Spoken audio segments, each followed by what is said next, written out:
posted to our SST website once we get the recording all edited up. But we will be recording this session.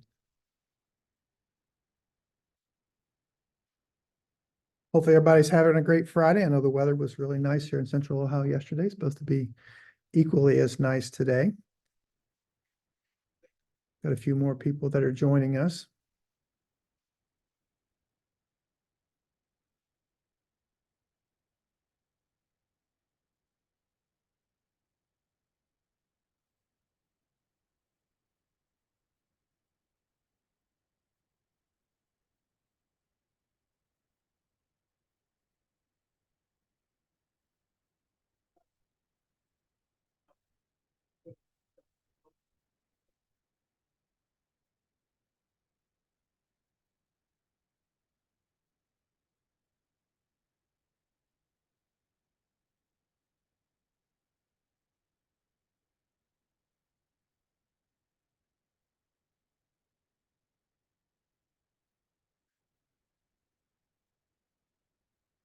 Well, it's 9:02. We'll go ahead and get started. Welcome again to State Support Team 11's Professional Learning Series.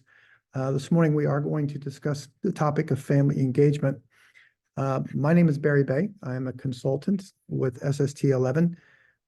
My focus areas here at the State Support Team are continuous improvement, as well as family engagement.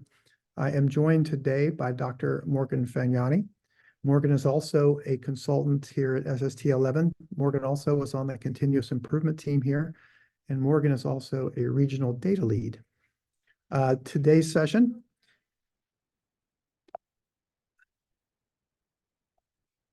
if I can get it to move, there we go. Today's session is the second in our 6-part series designed specifically for community schools, but anyone can participate.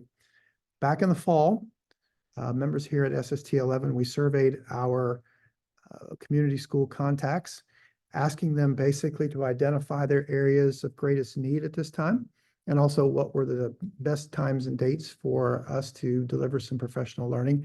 The 6 areas that you see on the screen were the 6 areas that were the most identified as far as areas of need. Last week, we did the Ohio Improvement Process.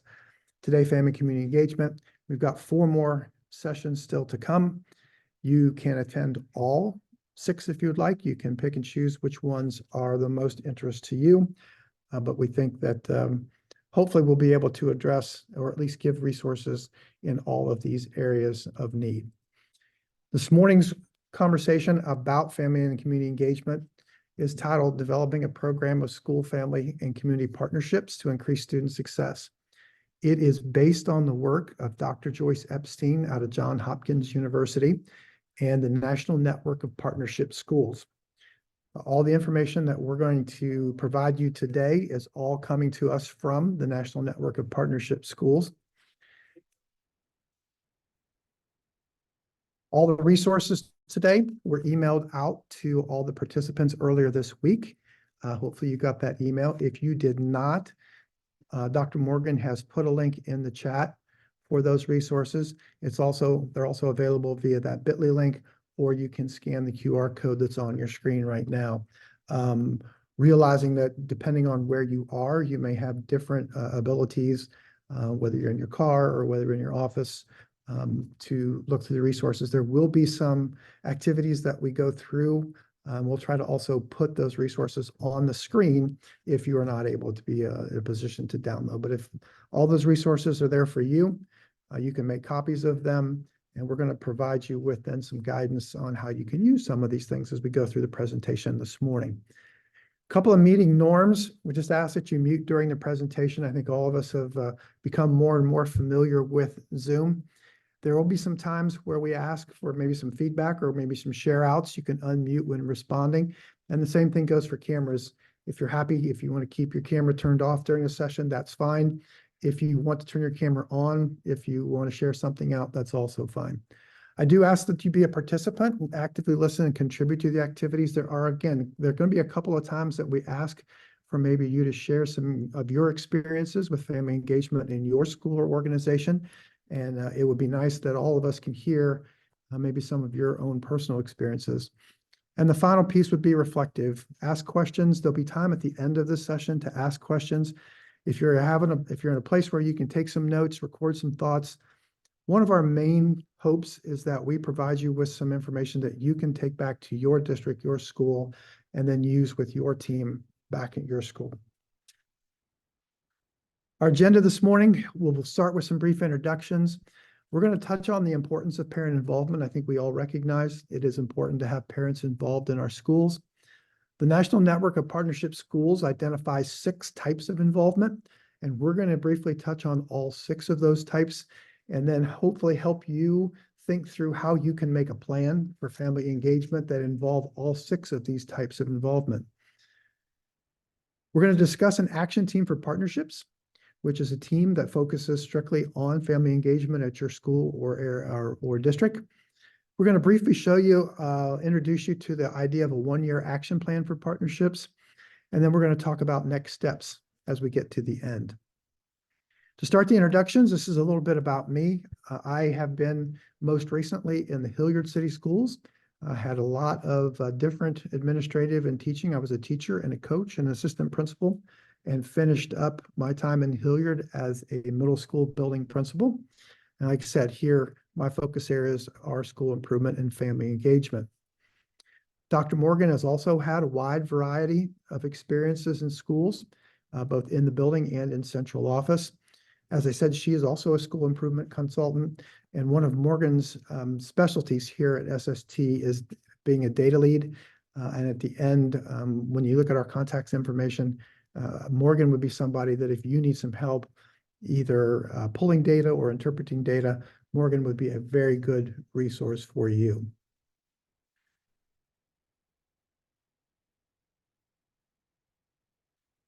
Just so we know, we've introduced ourselves a little bit to you. If you wouldn't mind, in the chat box, if you would please type your name, and we've got your name on the screen, but if you wouldn't mind just typing your name, what school or district or organization you represent, as well as your role in that organization. Kind of helps ground us a little bit in who and what roles we're talking to this morning. So we'll take about 45 seconds if you wouldn't mind doing that.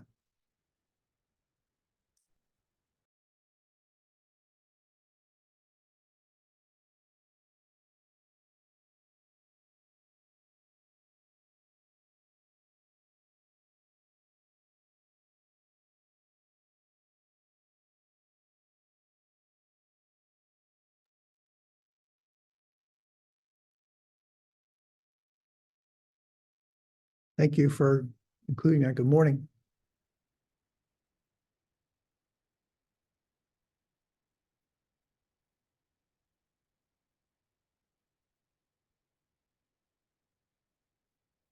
Great, thank you.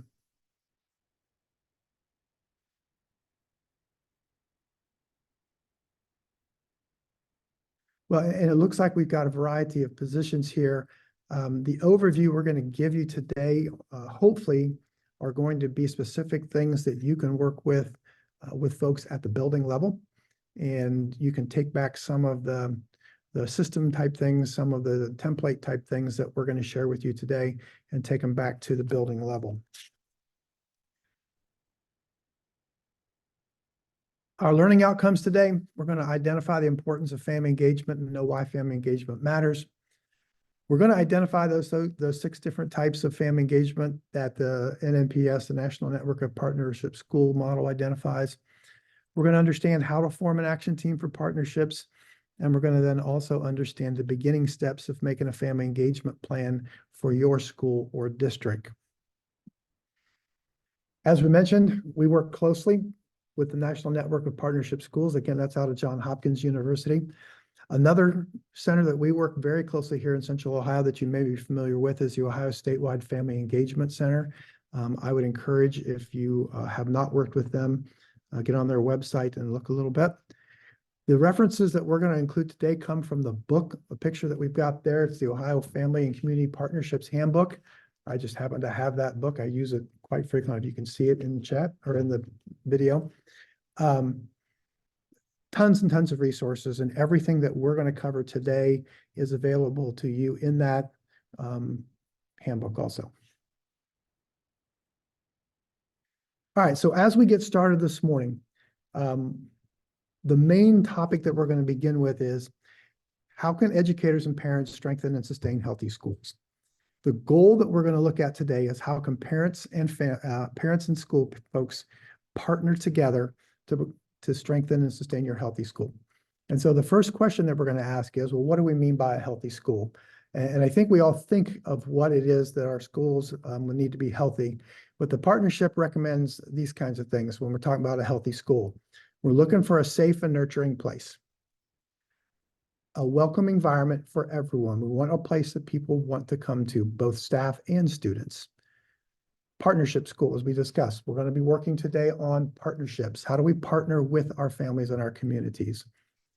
We want a family-like school, and we want an excellent school. And we want a school that students and teachers and parents and others want to attend and support. One of the focus areas that we've been working with, and then you're going to come up in conversation today, is about attendance. And attendance not only has to do, obviously, with our student attendance, but also with our staff attendance. And I think particularly as we've come out of COVID and started to work through and get back to whatever normal was going to look like, that staff attendance does, I think, impact the student attendance in addition.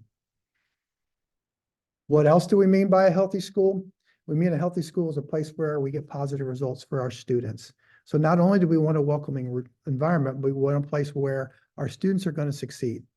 We're going to have positive academic results, curricular and other achievements, promotions. You know, one of the things we're going to look at is on-time graduation. As you get into the high school, graduation rate does become a piece of the grade card. College and career plans. Physical health. We're going to talk a little bit about parenting today and how schools can help parents understand different ideas about good nutrition and exercise. Schools now focus on prevention of high-risk behaviors. We're all dealing with alcohol and tobacco and drug abuse. And obviously, we talk a little bit about good attendance. And then emotional growth. The SEL component is a huge piece of what we're doing in schools today. We're looking for positive attitudes about school, a strong self-concept, and good behavior. I know my most recent experience, again, coming out of COVID, one of the huge pieces that we dealt with our students was just a change in behavior. And we have to figure out how, working with our parents, that we can work through that. Obviously, also, we want our kids to have good relations with their peers, their friends, their family, and their teachers. And appreciation for others. So the SEL component is a huge piece in addition to the academic and the physical health. Everyone wants our schools to be successful. And how are we going to do this? We're going to do this, when we mentioned, through partnership. And these partnerships come when we combine our excellent schools with our strong families and our healthy communities. And so it is going to take all of us working together. And we think today, with our intentional plan, we're going to be able to address the involvement of all of these different areas, because in the middle, we want to have successful kids. The ultimate goal of all of our plans, whether it's continuous improvement, whether it's family engagement, is we want our students to succeed. We want our kids to do well in school. And so that's going to be our focus as we work through today. Can't pull them apart. If we do pull them apart, then we're going to end up trying to figure out ways to bring people back together. All right, from the research, what do we know? And here's some top things we want to touch on real briefly. We all know that parents vary on how much they're presently involved. In your school, your organization, I'm sure you have a variety of ways that parents are involved. Some are maybe actively involved and some are not. So there is a variety of ways that parents are actively involved in their school. But we do know that students need multiple sources of support to succeed in school. Students need the support, not only of those folks in school, but they need the support of their parents and the communities. In today's schooling, schools must reach out to involve all families. We cannot do what we do without having the involvement of our families. I know from my experience, the fifth bullet down, some teachers and administrators are initially resistant to increasing family involvement. I worked with quite a few teachers, particularly younger teachers, who worried about engaging with parents. I know they always felt like parent conferences were going to be confrontational, or maybe they had one bad experience with a parent or a family. And so a lot of times people are reluctant to actively involve, but I will tell you, and I think we all know, the more we can involve parents in some of these positive ways that we're going to discuss today, I think the better. And the next bullet down, teachers and administrators in schools sometimes need pre-service and service education to strengthen and sustain these programs of family and community engagement. Like anything else, it's going to take intentional planning. We can't just assume that everybody, when they get a teaching job, knows how to engage parents successfully and how to work through any kind of parent contacts that they have. The final piece at the bottom talks about partnership schools, and they're most effective if they're research-based and customized to each community, evaluated and continually improved. And that's going to work kind of compared to the continuous improvement model. We're going to look at a model today, the National Network of Partnership Schools model, that is evidence-based, but it's also going to be something that you can customize for your own community, your own school. All of us are in different environments, in different schools. We have different size of school, we have different size of staff, different demographics. And so hopefully what we're going to provide you with today, you're going to be able to customize for your own organization or school. So as we get started, what's important to know about school and family partnerships? It's important to know that partnerships are important. I think we can agree. Partnerships are important in schools. We're going to also need to know what is needed for an excellent partnership program. We're going to cover those 6 areas today. How to organize high quality and effective programs, and then how to customize programs to engage all families of diverse backgrounds. And their model says we have to think in new ways about leadership for partnerships. And that's what we're going to suggest to you, is how to create a team that's going to lead the partnership and parent involvement. So very quickly, this is your first kind of activity. If you're in a place where you can write, maybe jot down on a piece of paper, if you've got a Post-it note. If you're not in a place where you can write, if you're in your car or if you're in another place, want to take about 1 minute and just brainstorm all of the activities you have done with families in the past year. No right or wrong answer. Just take about a minute and brainstorm all the activities that you have done with the families in the past year.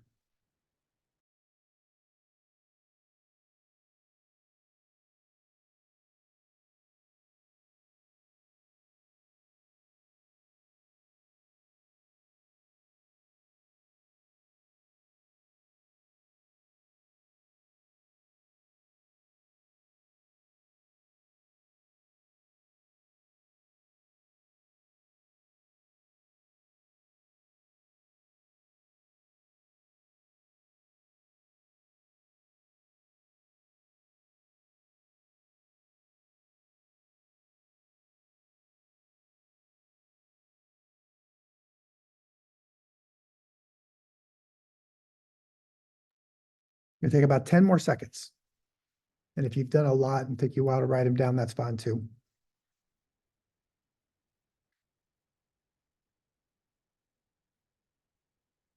All right, so if you get a chance now to brainstorm those activities you've done the past year, I want you to go back through your list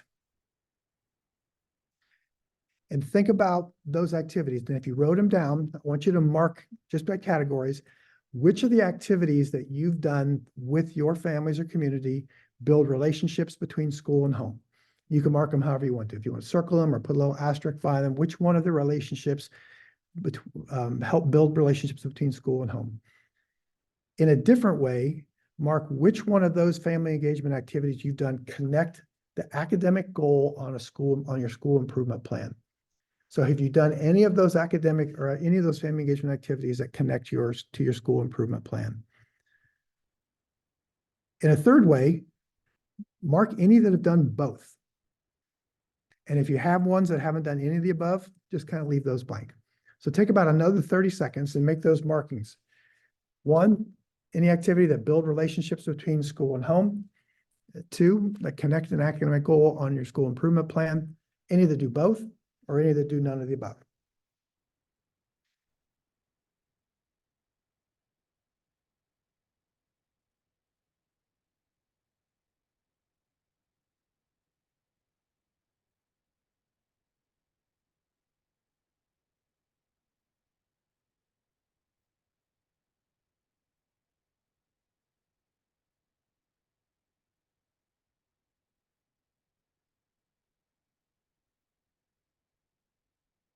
We'll take about 10 more seconds.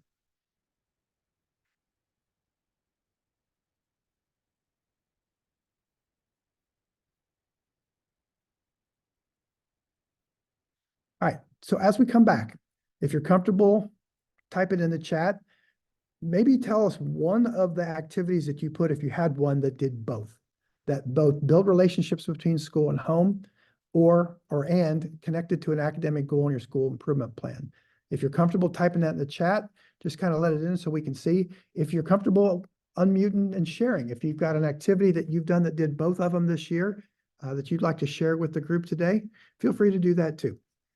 We'll take another like 30 seconds or so. If anybody's comfortable with unmuting and sharing, that'd be great. If you want to type it into the chat, that's great too.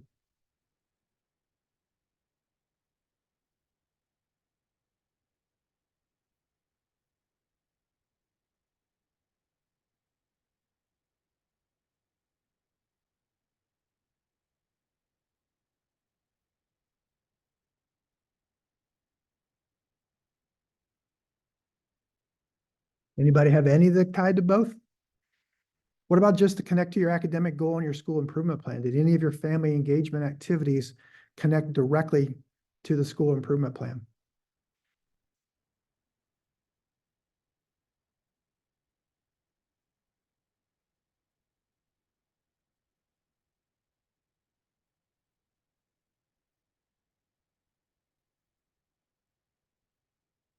Okay. Well, that's going to be one of our goals today then. One of our goals today then is going to show how we can hopefully create a plan for family engagement. Oh, here we got one. The quarterly showcase of student art and performances in the school and locations in the community. Good. And we've got Meet the Teacher Night and student-led conferences that have annual. Now we get them. Thank you. Thank you for putting those in.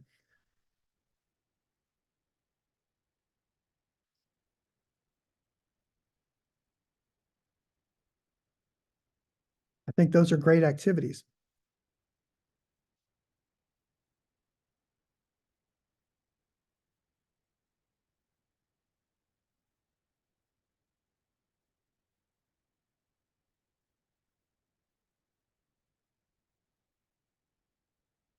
All right, so like I said, Barry, it looks like we have one more. there we go. Someone said we had a family event, that we had several math games.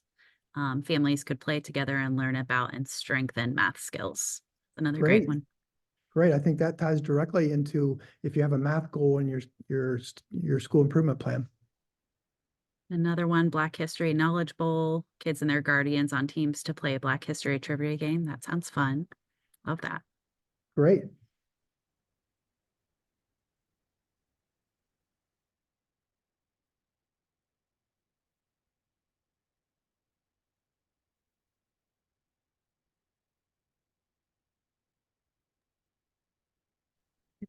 Suicide prevention workshop for families coming up in April. That's great. And that's going to tie into the very first of the 6 parent involvement strategies that we're going to discuss here. Student-led conference is also great.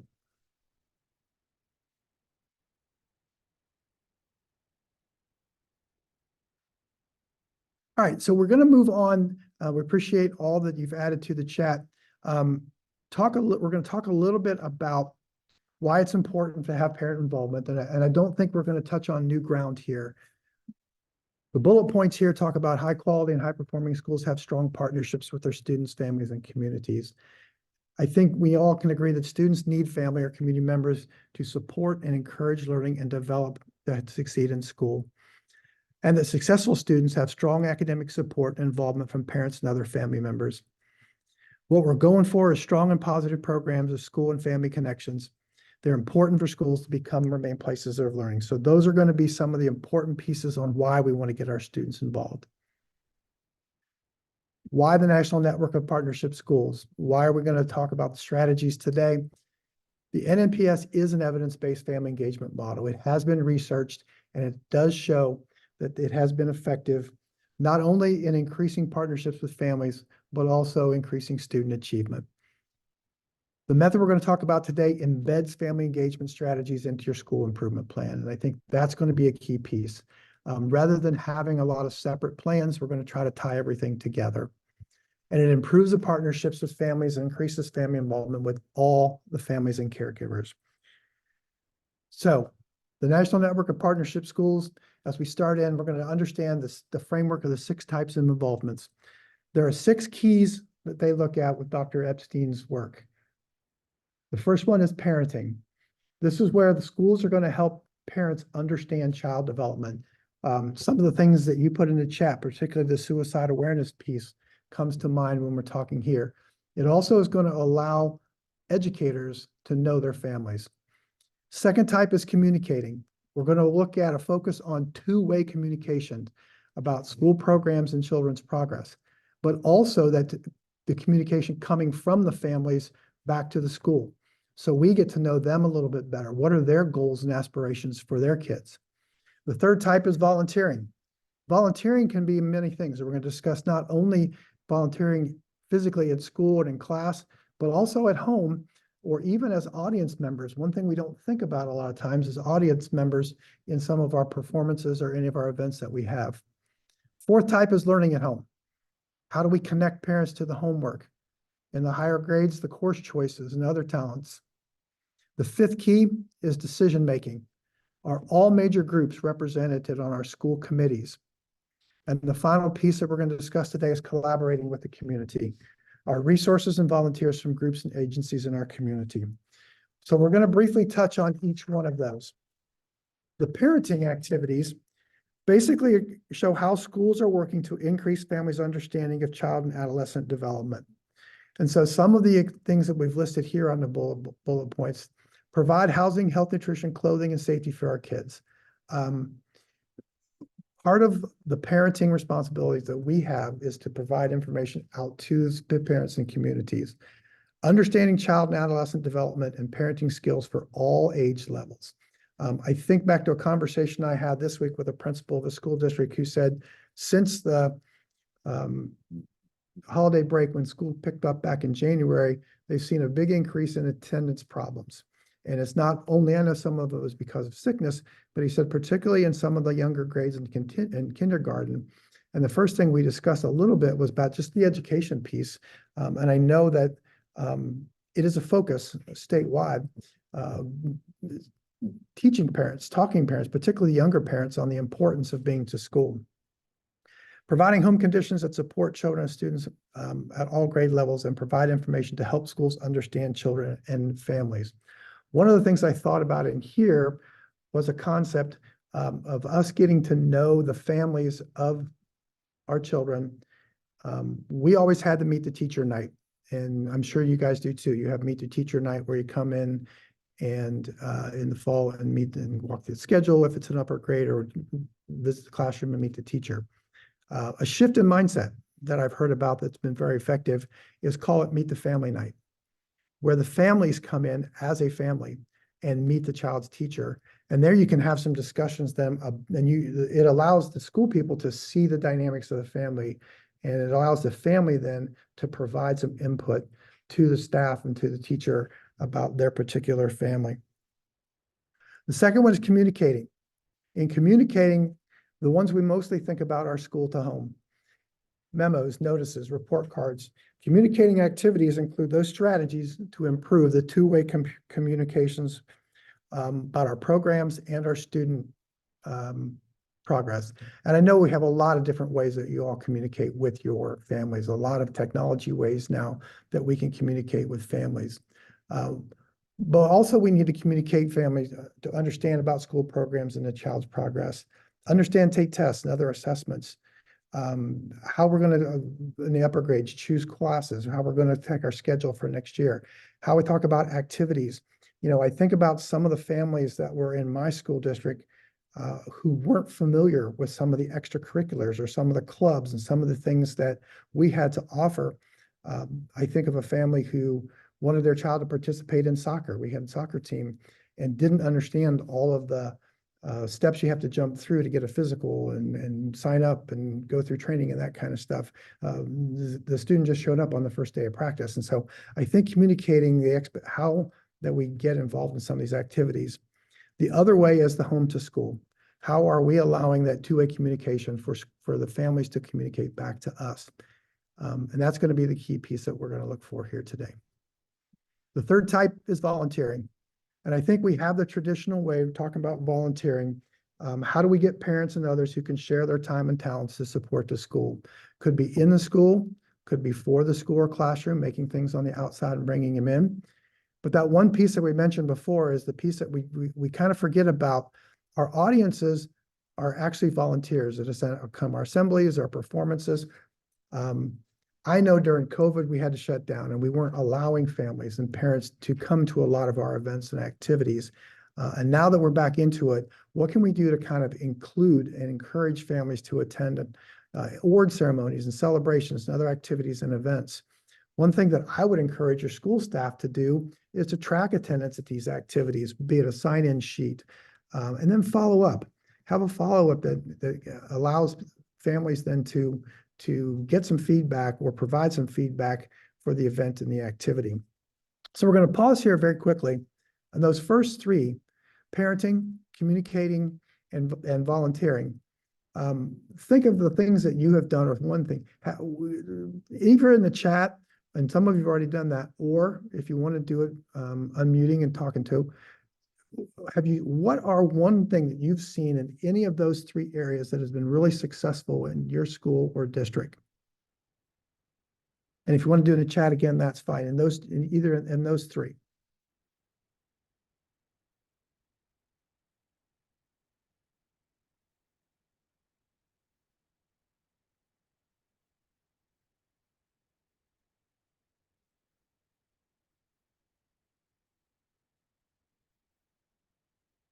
And Morgan, for some reason, I am not able to see the chat.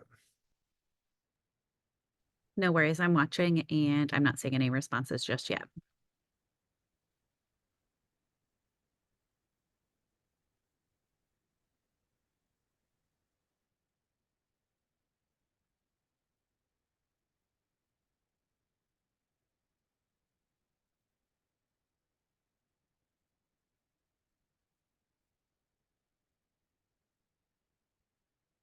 There we go. We've got a response. Someone said some of our parents have volunteered to have donations for the school uniforms.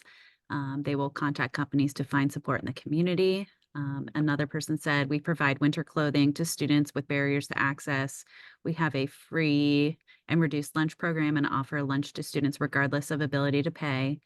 We have semesterly conferences.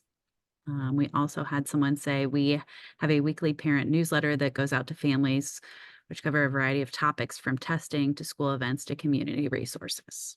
Great. Those are all great resources in that area. So thank you for sharing. The next one, as we go down through those six, the next one is learning at home. And this is one where how do we get parents involvement in the academic activities? How do we create that homework that students and parents can do at home? Educating parents in the required skills to pass each subject. And I think, when I go back, I think about math. How many times have we heard from parents, well, I wasn't good at math myself, so how do I help my student or my child at home with math? So these kind of activities help parents understand the academic and what it looks like to master the assignments that their kids have. How do you make curriculum related decisions? This goes back again when we look at the upper levels. I know my son's in high school right now, and they send home all kinds of PowerPoints and other kinds of resources with the scheduling process so that we can sit down as a family and help him sign up for classes for next year. Further on the high school, the planning for college. What kinds of opportunities are we providing for parents and families in that area? The fifth key is decision-making. And in decision-making, it's how are we involving families, how are we enabling families to participate and make decisions about how the school runs as far as policies, programs, and practices. And if nothing else, how are we getting feedback from parents and families about some of the activities, some of the practices that we have in our school? Are we involving parents in our school improvement team? I know when we do our school improvement plans, it asks for parents' involvement. It asks for stakeholder involvement. Are we doing that, or how are we doing that? We're going to talk a little bit about Action Team for Partnerships. Does your school organization have an organized PTO or a PTA? And is that something that not only provides support as far as fundraising and that kind of stuff, but are they also providing those communication activities? And then other school or district committees. As school or district committees come up, are we involving parents to a certain extent as far as helping frame those committees, frame those decisions, and more importantly, I think providing input and perspective from their angle when we make those decisions. And the sixth type you've touched on a little bit is collaborating with the community.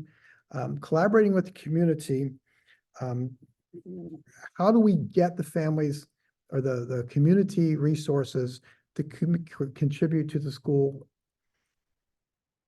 And there are some of the things that you kind of already mentioned a little bit. We have business partnerships, cultural recreational groups, health services, volunteer organizations. Senior citizen organizations are a great resource. Your faith-based organizations, government agencies, and other groups and programs.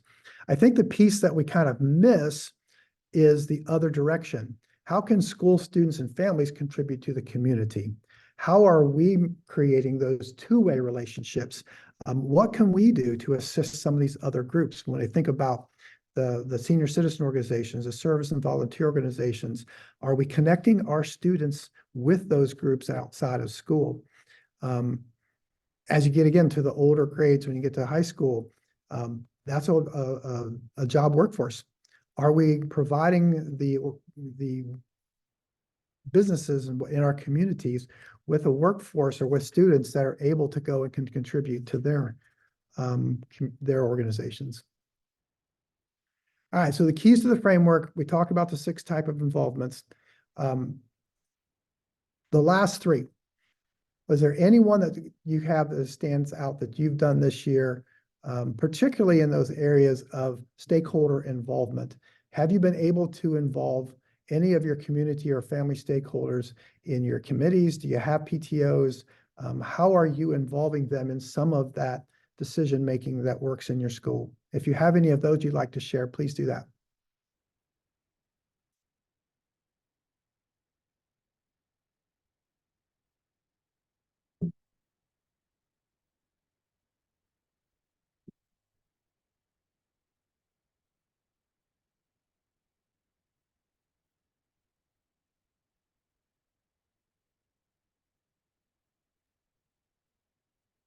The Nationwide Children's Mobile Health Unit comes to our school once a month to see students free of charge. Great. That's a great example.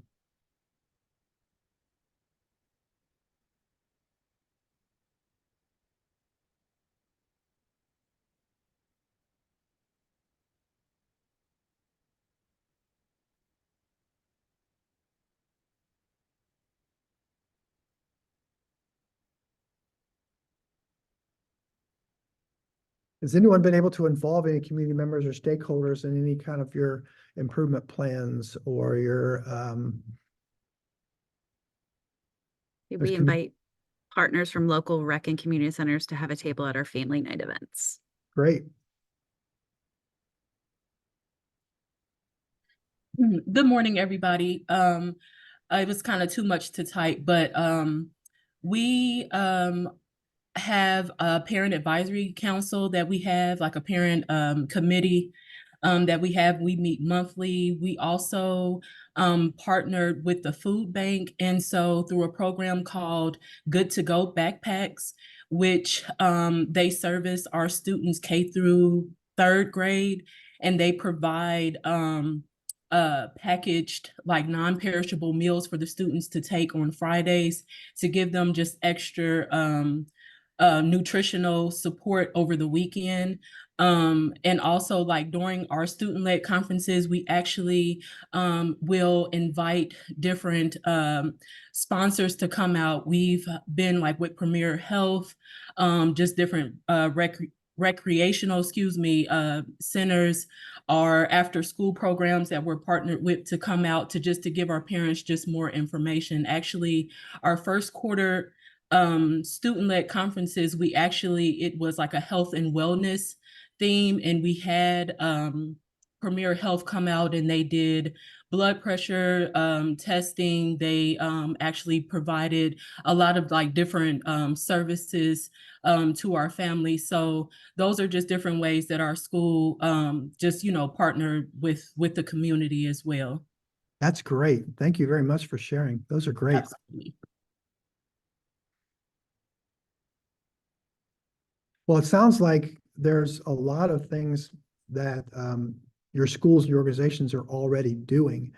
I really appreciate the feedback. The next step in our plan, all of us have faced challenges with engaging the families. And some of you have already talked about some of the ways that you've met those challenges.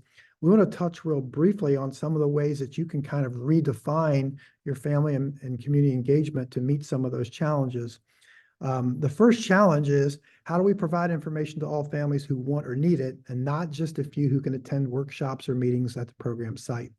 I think a lot of us do have these great workshops, providing parenting skills, math nights, curriculum nights, book nights, those kinds of things. I think the redefinition to that is to kind of redefine what a workshop looks like. And I think some of you have touched on that already. It's not only a meeting that's held at the school, but also how do we provide that content so that it can be viewed, heard, or read at convenient times and in varied locations. And you've talked a little bit about having these organizations come and meet them on their terms. And there's lots of ways to do that. And I think one of the great things that technology has done is, some of you've already talked about the newsletters that you send home, the tip sheets that you send home. I think we need to continue to do that, and not only send them home, but also maybe provide them as a resource on our website, or the administrators doing a blog, as far as, so it's there when parents can read it. YouTube videos, if there's things that you want to show, if you want to create a YouTube channel and create videos, even have things that your kids, go back to, we talk about the lessons that are coming up, having ways that you can then present information. But I think you have to redefine it. It's great that we have parents that can come to a workshop, but I know some of the families that we worked with in our school district may have only had one car. And when somebody had the car, then the rest of the family could not travel. And so how do we reach out to those families? And those are things that we need to consider. The second challenge is in the area of communicating. The challenge is to make communications clear to families in languages and formats they can understand. And I think that became a bigger challenge with us in our school district that I worked in. And how do we make sure that we are reaching folks in ways that they can understand? And the communications about school programs, not only from the school, but also from the home to the school. In languages they can understand, we tried to translate as many things as we could, our school forms, our instructions, our technology instructions, into as many languages that the families that attended our school spoke. And I think that kind of helped even go back to the events that we talked about before, our athletic forms. And again, our school had an extracurricular athletic program. Some of the physical forms, some of the sign-up forms, we had folks translate those into the various languages. All of our technology seemed to be a big barrier between a lot of parents and students. The kids all know how to do it, the parents didn't. Even if it was just a sign up for whatever platform that your school or district uses to provide progress reports, where it's PowerSchool or eSchool Plus or whatever you're using to provide information to your community, your parents. Think about how you can make that information more accessible to folks.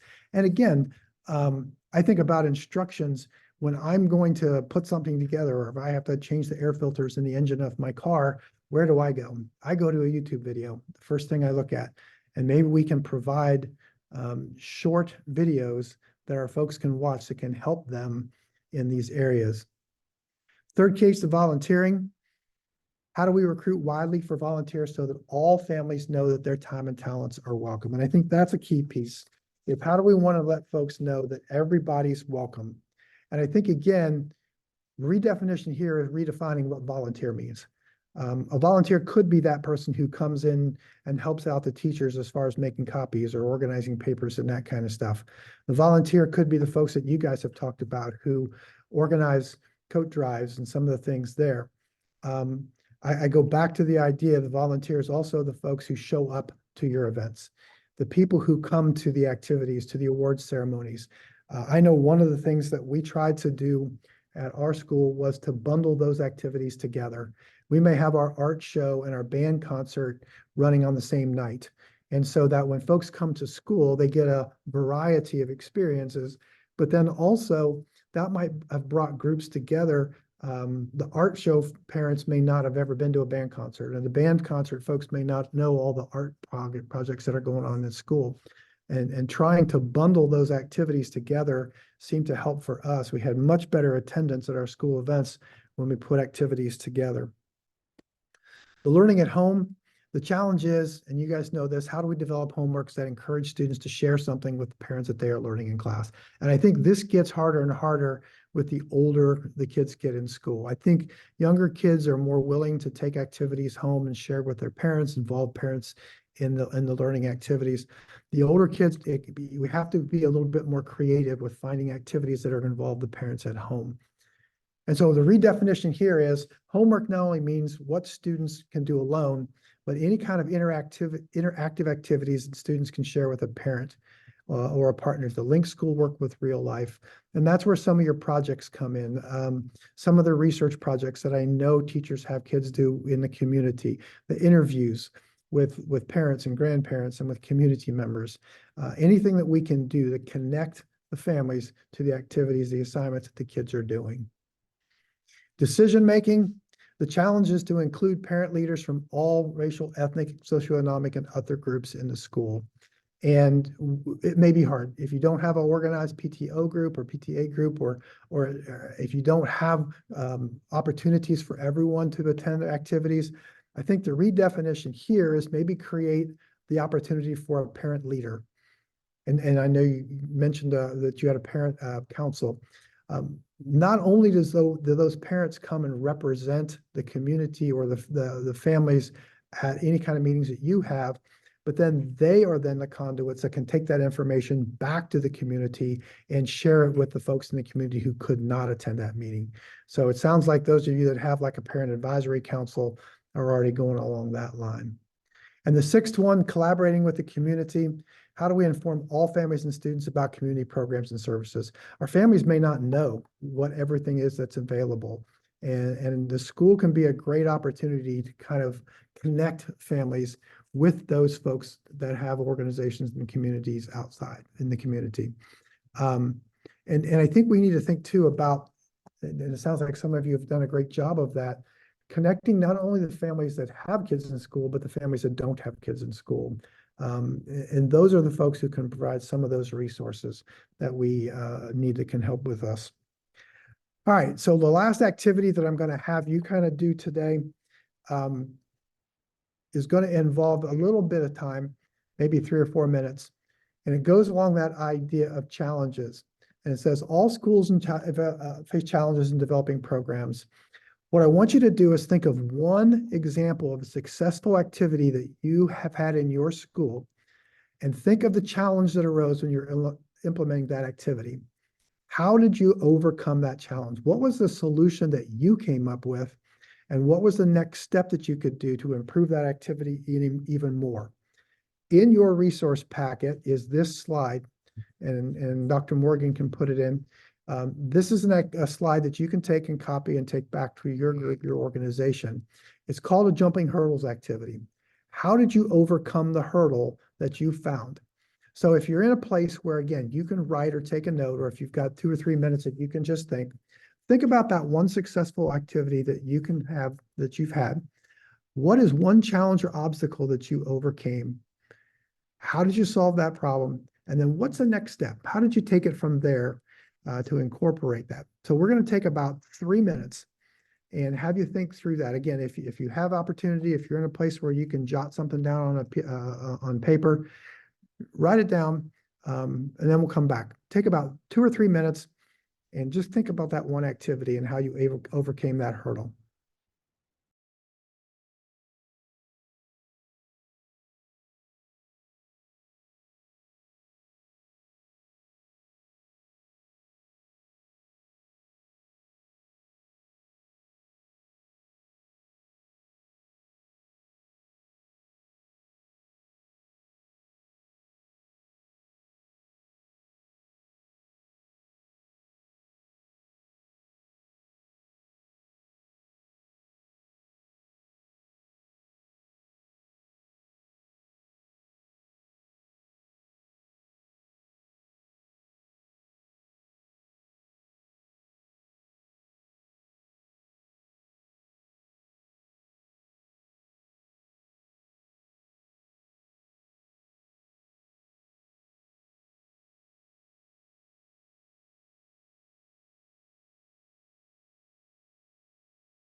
I'm going to take about 30 more seconds.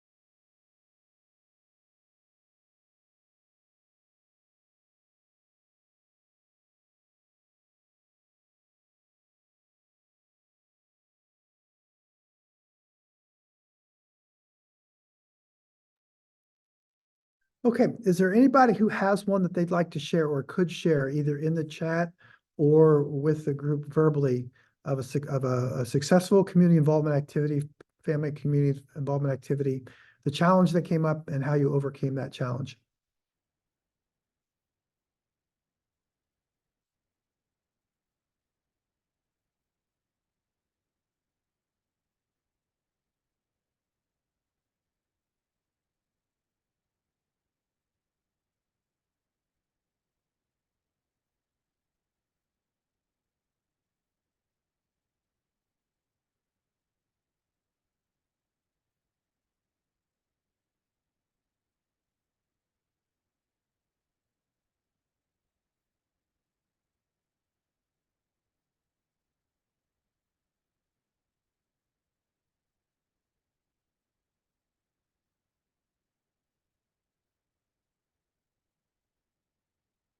One of the examples that I thought of from my own experience, a couple of you have mentioned parent conferences already. I know, again, back in the time when we were shut down with COVID, everything had to be done via Zoom. One of the things that we found coming out of COVID was that sometimes doing conferences, having meetings via Zoom was more convenient for parents. And so when we went back into school full time, we did hybrid conferences. We allowed parents to choose which was the most convenient way for you to do a conference. You could have the in-person conference. Parents could come in and meet as they traditionally have done with the teacher, or you could have a Zoom conference. And we got positive feedback from parents and families that the Zoom conferences allowed them to kind of schedule their evening a little bit differently. We had parents who had a conference with the teachers while they were cooking dinner. It just seemed like it was a little bit more convenient way to have parent conferences. So as we continued with parent conferences, we struggled a little bit with getting our English learner families to come in. And one of the solutions we came up there is on conference night, we created an EL family night. And in our media center, the district allowed us to hire translators. We had our materials and our forms that were in different languages. We had our community liaison there, and families could come in and we could sit down with them, particularly those families in the area of technology, and work through some of those hurdles that they were having. Sometimes it's just a communication piece. Now, the next steps to that, we're going to be having those kind of nights more frequently. Have them during your orientation nights. Figure out how to have those evenings off campus in a place where we can go out and reach out to those families who can't come in every night. I'm sure there are activities that you have come up and you've overcome hurdles, so I appreciate that. All right, so we've talked about partnerships, we've talked about the 6 types. I think when we look at the benefits of the partnerships and how students can succeed, the results of the research show that for students, the more families are involved, we have higher grades and better test scores. We have better attendance, improved behavior, the better social skills and adjustments to school, more classes passed and credits earned, and increased enrollment in more challenging academic programs and graduation on time. So how do the 6 keys match up with the success for students? In parenting, students improve health, behavior, and attendance. And so the more that we worked with those parents and providing those parenting skills, the better our students' health and behavior and attendance was. In communicating, students increase their awareness of their own progress in subjects and skills. I think that's pretty frequent today. Students have access to their grades, their subjects, their teachers post things online. I think we do in general a pretty good job of that as far as allowing students to be aware of their own progress. The key is, how do we connect that with the families so that families can also log in and follow along with student progress? For volunteering, the students gain academic skills that are tutored or taught by volunteers. We get volunteers involved in the program. That provides a wealth of knowledge and experience.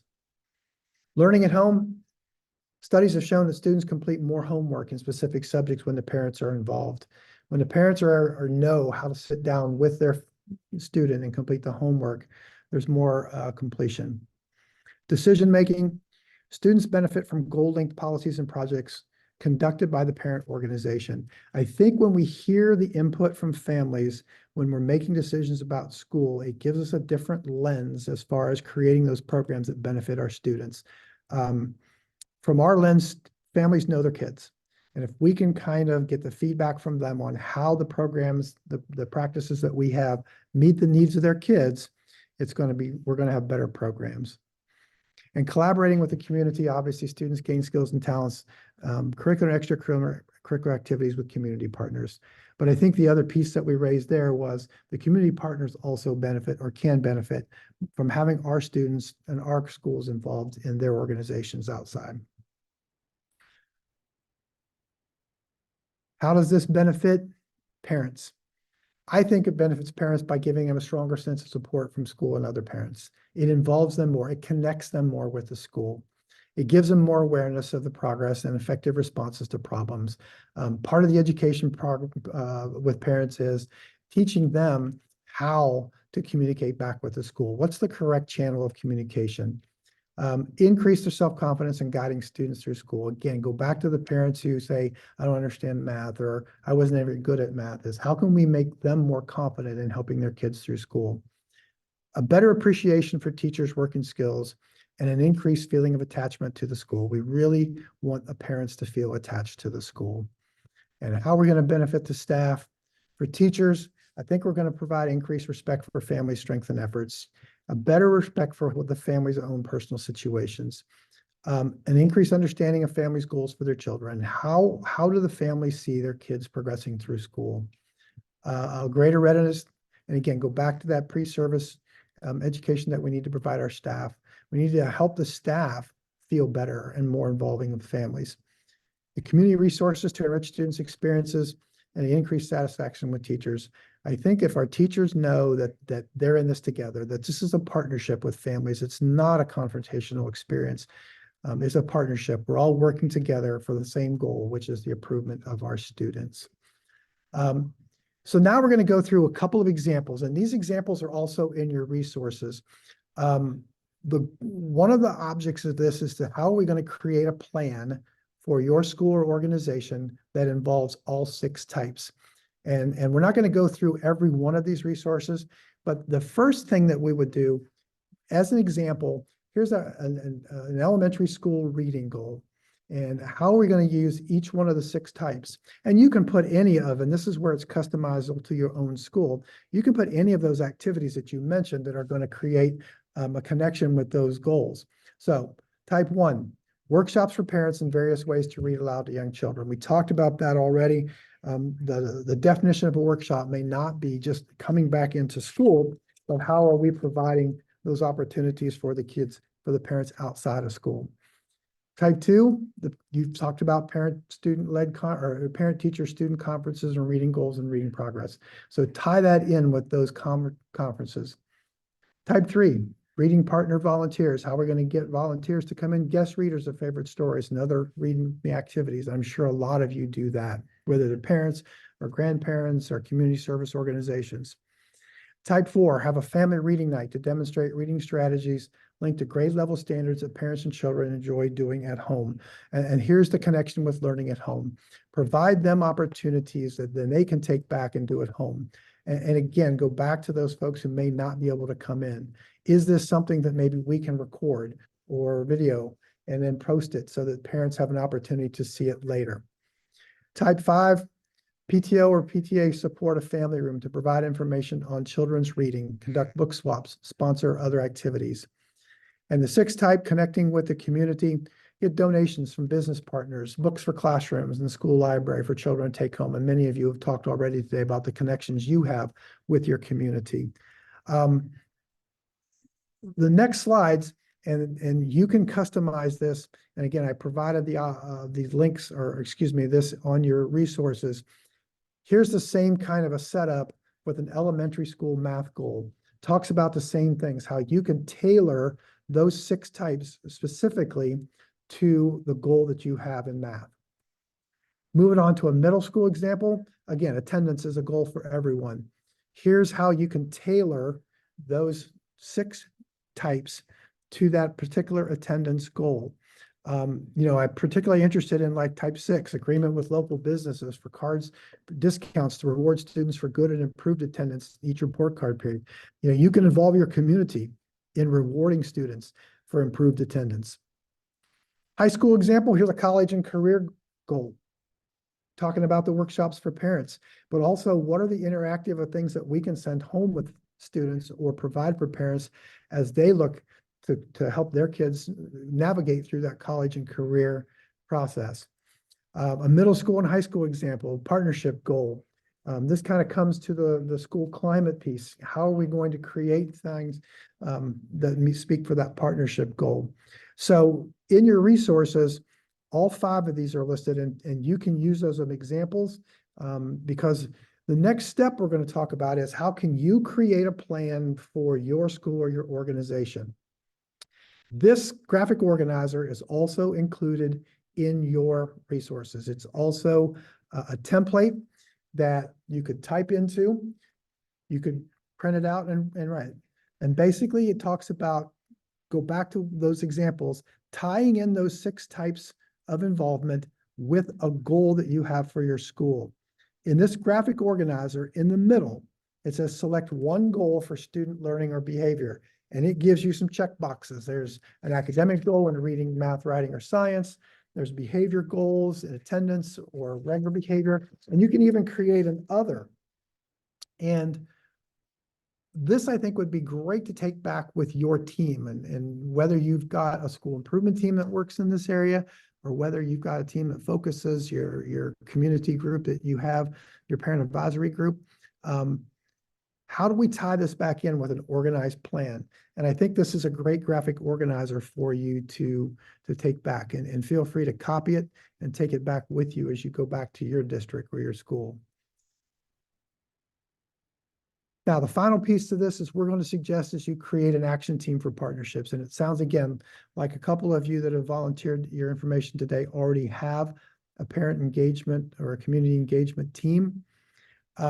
An action team for partnerships is a committee that's charged with planning, implementing, and evaluating and continuing improving the school's program for partnerships. The goal to engage all partners and increase student successes. And depending on your organization, and I realize some of you have lots of staff, some of you have few staff, some of you have a large student enrollment or smaller student enrollment, this can be a standing committee or it can be part of your school improvement team. And we're going to show you the structure of that here in just a second. What are the suggested members of this team? We suggest that you have 6 to 12 members. And again, depending on the size of your school or your organization, teachers, at least 2. You want to involve your staff, parents, at least 2. It's important that you have an administrator on here. If you've got a PTO or PTA rep, include them in this team.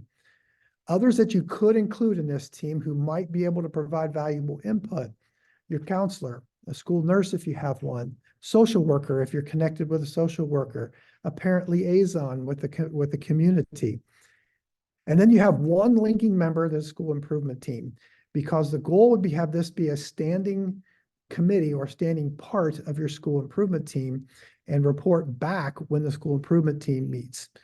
For terms, you want to have some consistency. And I know you sometimes have some turnover as far as teaching staff and administrating staff, but you want to try to have folks on there for at least 2 to 3 years.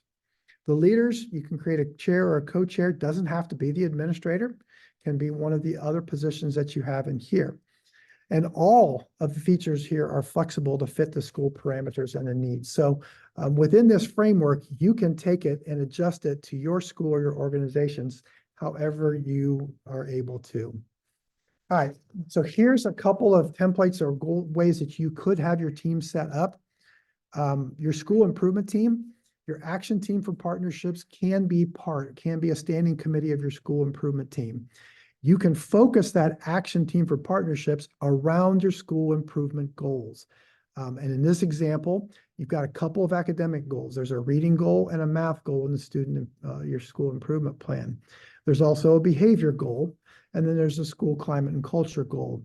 And so you can organize your action team for partnerships around the specific goals, and you can have people that focus just specifically on the math goal, or people that focus specifically on the reading goal, etc. The other way to set up your team would be to be focusing them around the 6 types. And so you could have, again, your school improvement team and your action team for partnerships that is going to focus on, you're going to have people that focus on each of the 6 types. So you'll have one that focuses just on those parenting activities, one group that focuses just on the communicating activities, and et cetera, et cetera. And so you could set your team up so that people can focus just on one particular area. And again, if you've got a smaller team, maybe they could focus on 1 or 2 areas together. What does this action team do? This action team works together to select the academic goals that you're going to focus on. In this case, it was 2 academic goals, a non-academic, which was your behavior or attendance goal, and then your goal for your climate and culture. You're going to write a 1-year action plan for partnerships. I'm going to show you a template that in just a second. How are you going to involve families and communities that contribute to those goals for the student learning and development? You're going to implement those activities, those family activities that you're going to plan. You're going to have a plan, a designated plan to outreach those families. And then you're going to continually improve. You're going to monitor and improve. To me, and we work in continuous improvement, this sounds very, very much like your continuous improvement plan. And that's where I think your family engagement plan fits very well with your school improvement team, because it folds very nicely into your school improvement plan. You do the same thing with your school improvement plan. You choose goals based on your academic needs. In this case, your need is family engagement. You're going to write a plan, and in that plan, you're going to have strategies and action steps. You're going to monitor, you're going to implement that plan, and then you're going to monitor it and see how it's working. And then you're going to sit back and say, how did we do? And then you're going to create a new plan for the next year. So from my perspective, I think this plan for community engagement fits very well into your school improvement plan. Here's how the action team for partnerships kind of differs from your school improvement team being what's a standing committee. The school improvement team oversees the entire school improvement plan, whereas your action team for partnerships is going to focus on those family and community engagement activities. Your school improvement team meets monthly and discusses all the programs in the school and the next steps. Your action team for partnerships does the same. It meets monthly, but it discusses just those family and community activities. Your school improvement team then hears reports from the various committees. The action team for partnerships is one of those committees, and your representative, your linking member, reports back to the school improvement, talks about progress, activities, concerns, and then asks for advice from the school improvement team and support. And this way, I think that you can very well link your school improvement team and your action team for partnerships together. This template is also in your resources, and you may copy it and keep it. It's how can you organize your team? It gives you then some places, as you look at who the members of your team going to be, what are the action teams, how often is it going to meet? When we meet with teams, we create what's called a terms of reference. How often are you going to meet? How are you going to communicate? Those kinds of things.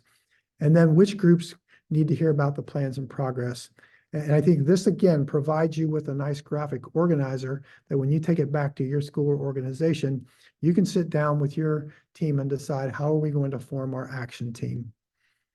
The final piece that the action team does is it writes that 1-year action plan for partnerships. How are you going to link your goals to the school improvement plan? With this, go back to your 1-year plan. All right. When you have your reading goal, page 1, then you're going to have family and community involvement, and you're going to link your activities there. Your math goal, your behavior, your attendance goal, and your welcoming climate, your climate and culture goal. And you're going to actually create those activities. It's probably best, as we think about it, this is a good time of the year as you start thinking about whenever it is that your school starts thinking about your school improvement plan for next year. I know there are many districts around and schools around Ohio that are currently doing their one plans and their one needs assessments. And those are a 3-year plan that is submitted to the state in the area of continuous improvement. I think if you can link your family engagement plan within that, I think it's going to be very, very beneficial. Here's a template you could use to create that plan. This is in your resource packet. Again, it is a template that you can copy and take back. It again links the goal at the top. I think the key piece that I see on there about halfway down, it says, how might the school measure the results? How are you going to measure the results of the goal that you're setting? Is it increase in student achievement? Is it increase in student family attendance at events? And then you create your activities. In your activities, then it gives you a box that you can write which one of the types. When is the activity going to be planned? Even specifically, who's in charge of helping and what resources you're going to need. I think it's important to have a very intentional plan for family engagement. I know you've got a lot of activities and all of you seem like you're doing wonderful things to try to engage your communities. You can probably increase your effectiveness with this type of plan in mind. So here's a sample. How are we going to improve student achievement in reading? We've already given examples: a family reading night, a weekly interactive homework in reading and writing, and a volunteer book buddies and those kinds of things. Improve student achievement in math. Same thing. Have a family math night. Have after-school tutoring in math. Have a PTA fundraiser to raise money for computer software. Increase student attendance. There's different ways parents can be involved with attendance at the school. Other way is just, I think, educating parents on the importance of getting kids to school. I think that's a huge piece of what we're seeing today with attendance. And the climate and culture, reformat your website and a parent portal. Have a parent portal that's family friendly. As your teachers and staff becomes more familiar and more comfortable, it talks about teacher walks in students' neighborhoods or home visits. That's something that I probably didn't do enough when I was a building teacher or a building administrator, was do home visits with the families in my community. And welcome back activities. We all do welcome back activities at school. Other resources that I would encourage you to use, you can use any of the resources that we've provided you today. Copy them. They're all from the National Network of Partnership Schools. And so here on the PowerPoint, but then also in your resource folder, I provided you with a sheet that should have live links to the websites for these organizations.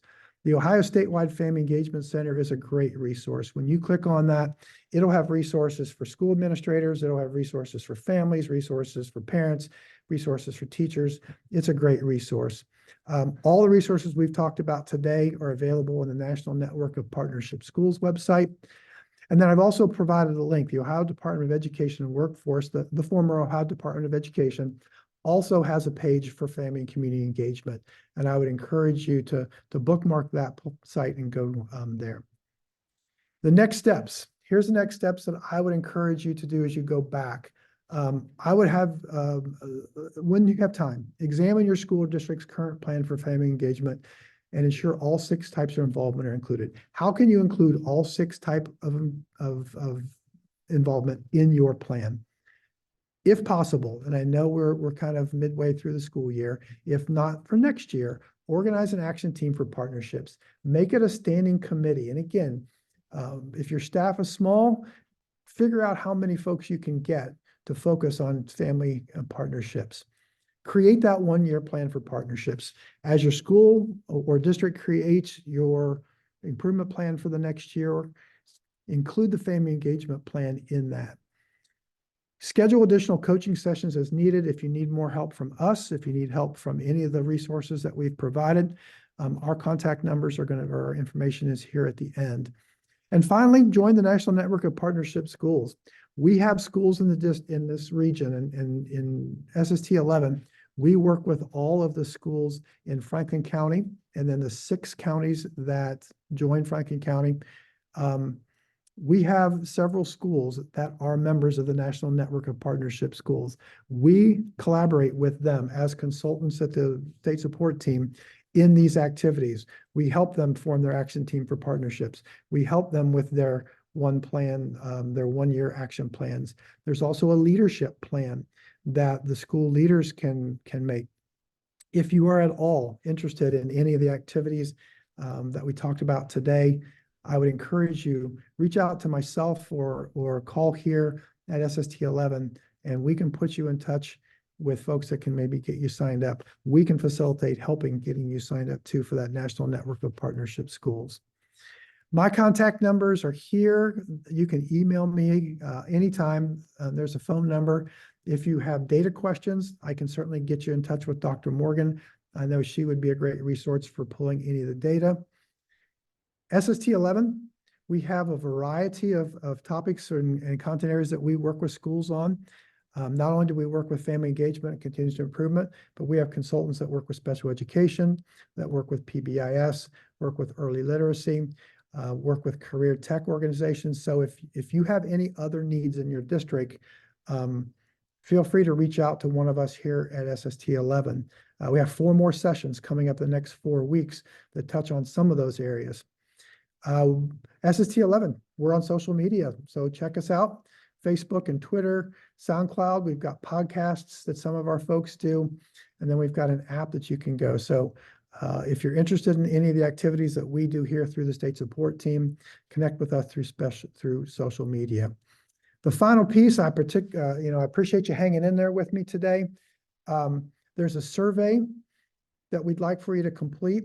There's a link in the resources. There's also a QR code here on the screen.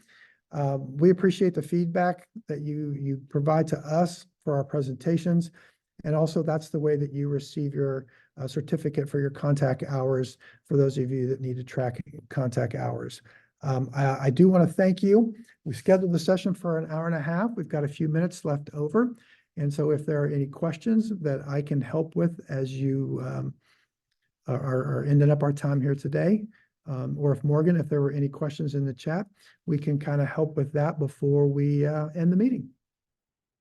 I have not seen any additional questions, but I'll continue to watch. And that survey, Barry, that you just talked about, the link is also in the chat for anyone that just wants to go to the chat to find that.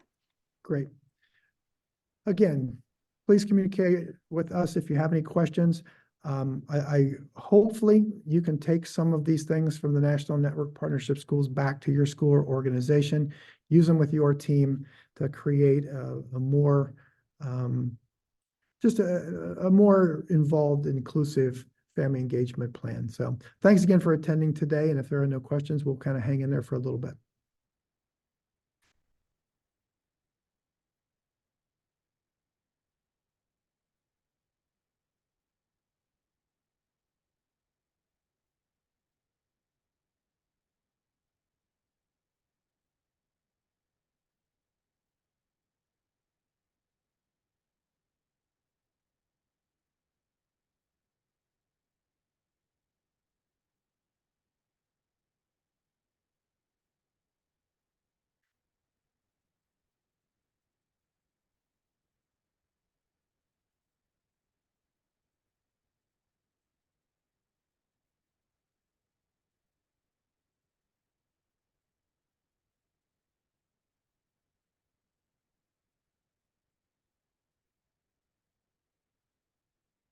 Again, hopefully everybody's had time to at least get the survey link and in the chat. I'm going to go ahead and mute and then we'll end the meeting. Thanks again for attending.